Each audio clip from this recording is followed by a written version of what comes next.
Oke lo bro ya, berjumpa lagi dengan gua Rian di channel Spesialis Player. Kali ini di depan gua ada Ereking Custom yang sempat viral di TikTok sampai 1 juta view, dan banyak yang minta untuk full review seperti apa. Oke, dan sekarang gua bareng Om Yang Irawan ya Om? Iya, siap. Dengan buildernya sendiri kita review untuk motornya ya, dari depan sampai belakang seperti apa, cc-nya berapa. Oke Om, bisa deketan dengan motornya? Oh, boleh, siap. Kita review dari kaki-kakinya aja Om. Bisa Oke, siap. Oke, assalamualaikum warahmatullahi wabarakatuh. Alhamdulillah bisa ketemu lagi ya. Kita langsung review dari sektor kaki-kaki dulu. Oke, siap. Mungkin dari bagian peleknya dulu ya, atau misalkan dari bannya dulu. Bannya botak ini pakai Diablo Super Big, cuman yang second ya.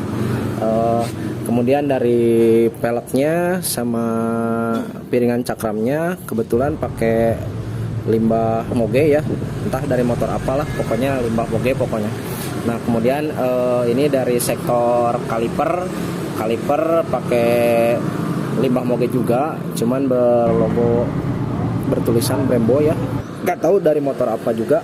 Kemudian dari upside down depan sama juga pakai limbah moge juga.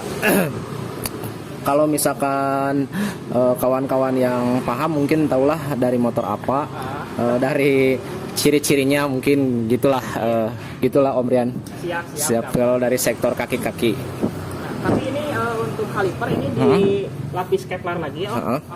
Kebetulan ini kita lapis Kevlar ya, dari kebetulan kan kemarin yang namanya limbah kan pasti ada baret-baret gitu. Jadi buat ngilangin baret-baretnya kan rada angel juga kalau di powder coating. Iya betul. Kayaknya kemarin teh gak masuk, makanya kita lapis karbon biar agak bagus-bagus dikit gitu. Dan beda juga dengan yang lain ya, lapis Kevlar. Oke, siap. lanjut untuk ke bagian ininya, atasnya kan, ke bagian pengereman atas. Kalau ini pengeremannya sama ya, cabutan dari limbah juga. Kalau nggak salah ini punya apa ya, saya nggak tahu ini, Om Rian. Saya nggak tahu copotan motor apa. Yang jelas ini limbah juga ya, berlogonya pakai logo Brembo juga ini kayaknya. Oke, nah untuk bagian lampu menggunakan motor apa? Kalau ini kebetulan dulu saya ambil dari copotannya punyanya CRF. Dulu kan ini setahun yang lalu kan lagi booming nih LED kayak gini sama dudukan protektornya ini. Nah ini kita konsepnya masuk nih kayaknya pakai punyanya CRF. Jadi saya cabut dari CRF, kemudian kita lapis lagi sama Kevlar gitu. Nah untuk ini mantap. Nah ini buat batoknya visornya pakai 125 jet. Jadi ini dikombinasi antara yang bawahnya CRF yang dan batok ininya punya 125 jet. 125 jet. Jadi inovasi. Siap. Jangan berhenti berkreasi. Oke, siap. Gimana bagusnya? Oke. Lanjut ke bagian radiator nih. Ini radiator fungsi apa enggak, kemarin banyak yang nanya juga. Kebetulan radiator ini fungsi ya, pakai water jacket juga. Ini pakai buat sirkulasinya kan, kalau di Ereking kita kan nggak mungkin ditempelin di mesin ya. Buat water pumpnya makanya kita cabut dari punyanya Mercy, bermerek motoran. Nah ini kayak di Ninja lah, sirkulasinya jadi langsung terus, karena kan belum kepikiran saya pakai termostat, tapi nanti kayaknya pakai termostat juga ini motor nih. Oke. Kita tunggu update kedepannya lah, ditunggu update kedepannya. Bedanya yang sekarang dengan termostat itu emang gimana sih Om? Kalau misalkan termostat kan, kalau yang sekarang ini sirkulasinya terus muter ya airnya. Nah saya tuh udah berpikir kalau pakai termostat nanti kalau air udah panas, termostat berfungsi, jadi radiator yang air yang didinginin di radiator pakai blower nanti masuk lagi ke sini kalau udah panas terus kayak gitu. Jadi kalau udah panas dari head masuk ke bagian termostat dulu, ditahan ya di termostat. Kemudian kalau misalkan panasnya udah lebih dari 100 derajat dari termostat masuk balik ke radiator. Nah di radiator didinginin dulu pakai blower. Nah jadi yang masuk ke dalam boring ini adalah air dingin gitu, jadi nggak terus-terusan panas muter. Lebih maksimal ya? Lebih maksimal, cuman kan kemarin kan belum sudah kepikiran, tapi posisi di mana, terus cara penempatannya di mana, nah itu yang mesti saya evaluasi lagi gitu. Karena nggak sembarangan asal tempe. Nggak sembarangan asal tempe, harus di desain dulu gitu, biar kan nggak aneh gitu kelihatannya, dan harus fungsional juga. Oke. Intinya gitu. Untuk bak mesin ini di lapis Kevlar juga, jadi full Kevlar ya. Nah, karbon celup. Nah, ini kebetulan kan dulu memang konsepnya ini motor full karbon gitu. Jadi intinya pengen tampil beda lah, bukan karena apa-apa ya, cuman pengen tampil beda aja. Karena kan kalau di dunia kontes kan inovasinya kan pada beda-beda ya. Jadi kita punya inovasi sendiri. Oke lah, kita Kevlar nih, kayaknya kan Kevlar belum ada nih dulu. Jarang-jarang juga kan yang blok yang di Kevlar, sampai crankcase di Kevlar, sampai kayak gini di Kevlar kan jarang-jarang juga gitu. Ya buat racun lah. Gitu Om Ren. Sekarang ke bagian mesinnya mumpung sebelah sini. Nah, untuk mesin kan ini 2 silinder nih. Anjir nih, cakep banget 2 silinder tapi masih menggunakan karburator ya Om. Nah, bisa dijelaskan untuk derajat mesinnya dan jumlah cc-nya jadi berapa?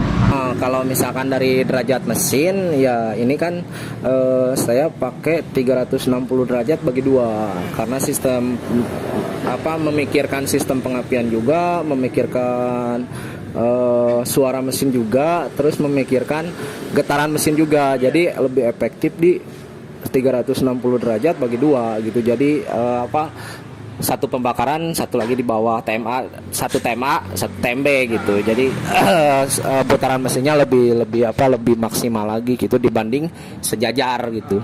Nah, untuk cc-nya kalau dari cc kita gak pakai bore up ya, cuman ini hanya bagian standar aja. Cuman kan kita aplikasi didobelin aja, jadi kali 2 aja, 135 kali 2 jadi 270 cc. Oke, ke bagian belakang sedikit. Nah, ini untuk footstep. Ini katanya yang ini custom ya? Custom. Karena kan kemarin ini lepas bautnya Kalau kemarin kan susah juga nyari yang buat sebelah kanan. Kalau motor buat yang step bawaan ini kan lebih kecil gitu. Nah, cuman kemarin mikirnya gimana antara kiri kanan harus balance gitu. Ya mau gak mau saya jiplak yang sebelah kiri. Mau gak mau. Nah, makanya kan underbone, terus dari sektor pengereman juga kan aneh ini, fungsi enggak cina. Kalau dilihat-lihat fungsi enggak, padahal mikirnya ya fungsi, sebenarnya ngerem juga. Ini detail banget bro. Jadi si pengeremannya itu kan si mas remnya di dalam, nggak sejajar dengan ini.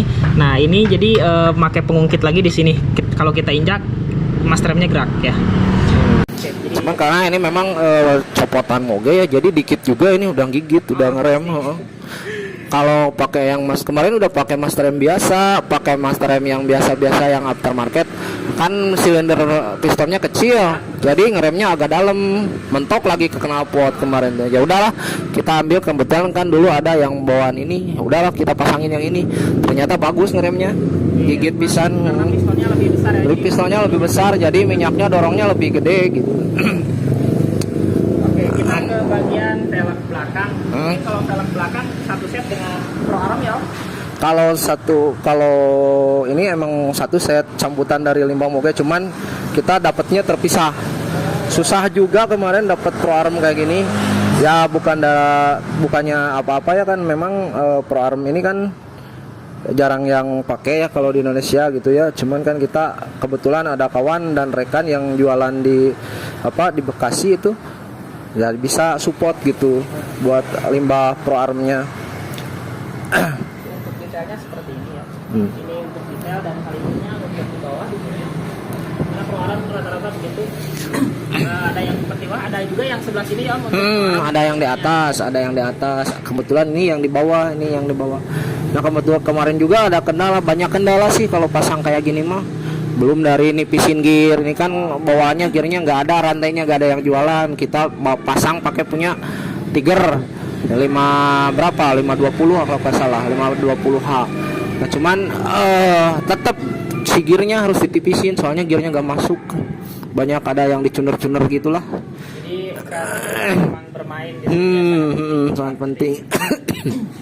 Oke. Oh iya, untuk pro armnya ini bisa dijelaskan lagi. Pro armnya Kalau dari sektor Pro Arm ya kebetulan ini kita ngambil dari cabutan juga ya.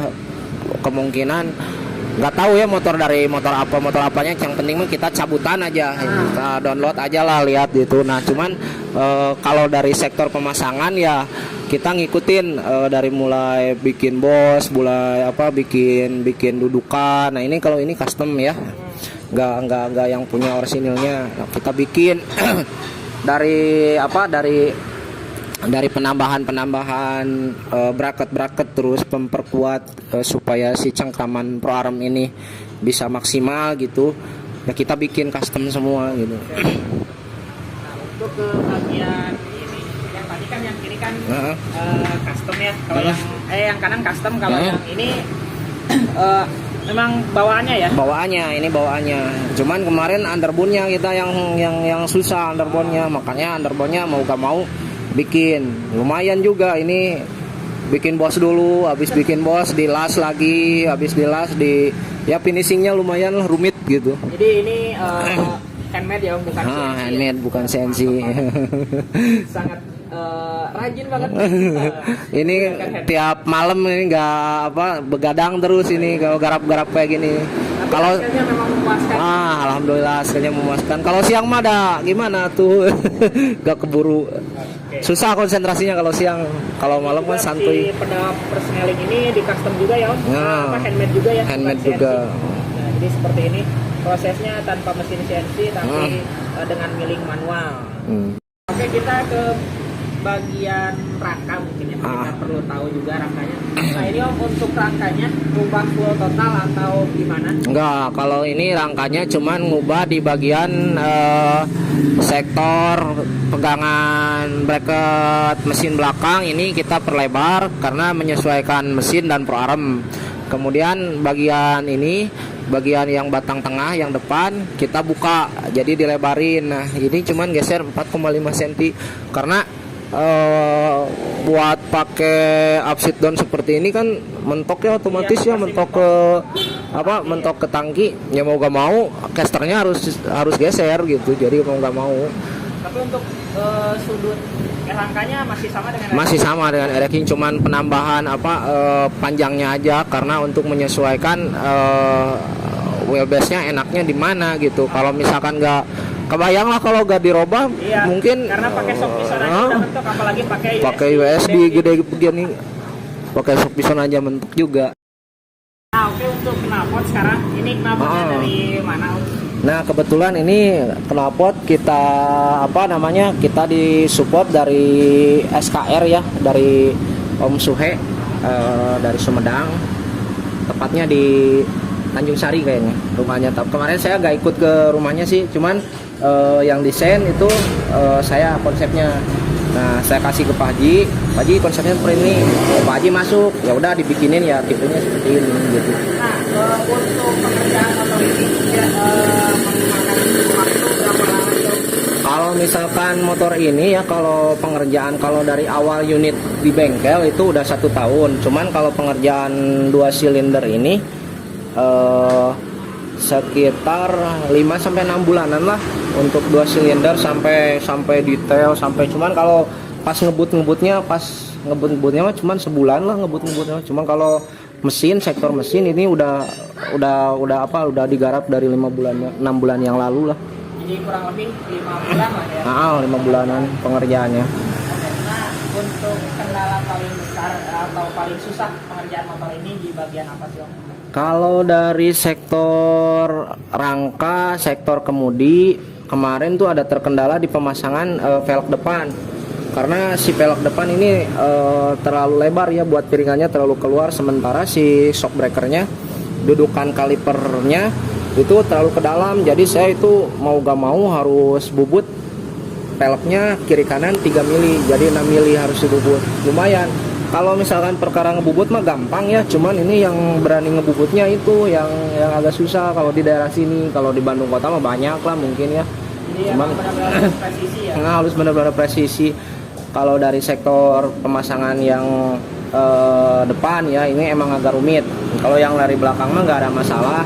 Nah cuman kemarin yang paling rumit mah di bagian engine. terutama di pas penyambungan krek as. Nah, itu saya udah patah 3 kali. Jadi pas motor dulu pas nyala, sekarang nih sekarang punya ide udah garap 2 silinder, 3 hari motor jadi 2 silinder, tapi pas di test drive, pas dibunyiin nyalanya mah, cuman ketika mati kita sela-sela lagi krek asnya patah. Nah, kelemahannya di situ. Saya improvement lagi, patah lagi. Nah, kemarin pas mau kontes juga patah lagi. Jadi di gaspol diperbaiki. Nah, di gaspol diperbaiki sehari semalam, di gaspol diperbaiki, tapi alhamdulillah kemarin udah di test trip aman, alhamdulillah lancar motornya. Ini sampai sekarang udah aman ya berarti. Aman. Tinggal ke depannya apa soal radiator ya? Berarti saya tinggal PR-nya radiator, terus ada engine yang memang kurang presisi juga, harus ada saya perbaiki gitu. Soalnya kan saya tahu lah kelemahan motor ini di mana, jadi kalau didetailin takutnya pada nggak ngerti juga nanti. Kalau misalkan ya nantilah reviewnya gampang. Oke Om, kita cek suaranya. Oke, gaspol.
Kemarin belum sempat saya repair lagi, kemungkinan kalau pas nyala pertama itu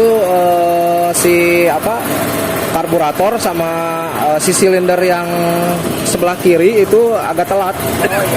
Jadi barusan kan keluar asapnya agak kurang ya. Nah, tapi kalau udah itu mah lancar. Harus kedepannya lebih disesuaikan lagi, disetting lagi. Setting lagi, kurang nyeting. Soalnya balik kontes motor dijugrukin di bengkel. Dari pakai lah. Karena memang keperluannya hanya untuk kontes. Hanya untuk kontes. Karena kemarin banyak juga yang minta untuk test drive dan tes top speed ya. Tapi saya nggak mau karena resikonya bukan motor saya, kalau ada kerusakan besar juga. Saya yang repot tadi. Ini motor memang hanya keperluan untuk kontes, bukan untuk harian. Cuman kemarin juga pas di gaspol, alhamdulillah sih nggak ada kendala. Kemarin kan sama pagi dites di jalan baru. Cuman memang belum pol sih, cuman baru cobain udah ada sih videonya, nanti saya kasih lah. Oke, siap. Jadi yang nyobainnya harus ownernya. Kalau saya yang nyobain takutnya kenapa-napa, harus ganti dari mana gitu loh. Jadi cukup untuk review motor sambil diam aja. Oke Om, terima kasih banyak. Oke, siap, sama-sama Om Brian. Dan kedepannya ada inovasi terbaru. Oke, siap Om Brian. Terima kasih.